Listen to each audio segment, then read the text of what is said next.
Parlons souvent du marché de l'automobile en France. Il est, vous le savez, sinistré, avec notamment une nouvelle chute des ventes pour le mois de mars, moins 16,4%. Alors pour les constructeurs français, la bataille doit se jouer également bien au-delà du marché européen.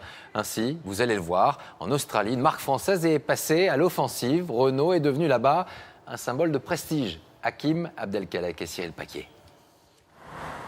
Sur les routes qui bordent les plages australiennes, elles font une apparition de plus en plus remarquée. Neil Black, cadre supérieur dans le marketing, s'affiche fièrement dans sa Renault.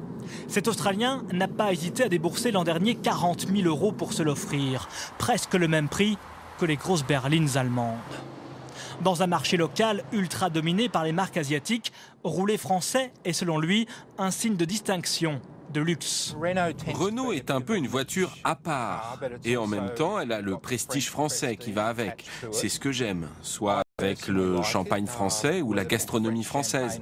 Maintenant je viens de tomber amoureux de cette voiture française. C'est d'ailleurs la première que j'ai. Comme lui, des milliers d'Australiens ont succombé l'an dernier au prestige supposé de la marque aux losanges. Très discrète dans le pays depuis l'an 2000, Renault a vu exploser ses ventes ces dernières années. Plus 89% de ventes en 2011, plus 38% en 2012 et plus 50% espéré pour 2013. Partout dans le pays, l'offensive de Renault est visible. La marque s'offre les espaces publicitaires les plus prestigieux, comme ici, à l'aéroport de Melbourne.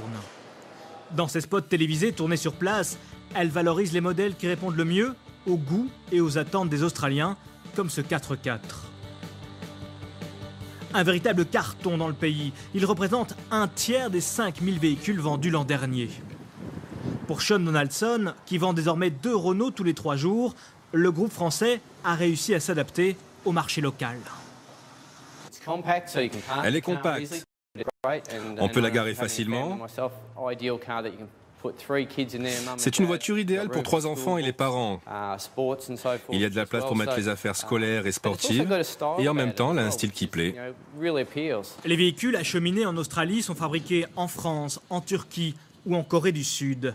Mais pour Justin Ossevar, le directeur général de la filiale, Renault doit encore relever un défi pour poursuivre sa conquête australienne.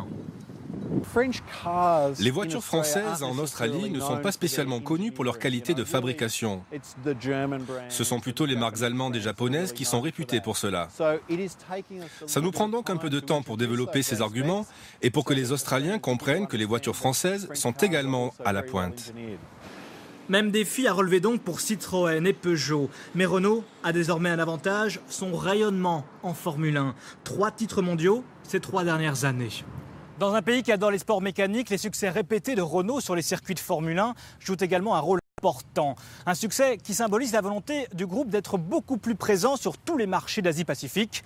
Pour la première fois de son histoire, Renault a d'ailleurs vendu l'année dernière plus de voitures sur le marché international que sur le marché européen. À suivre.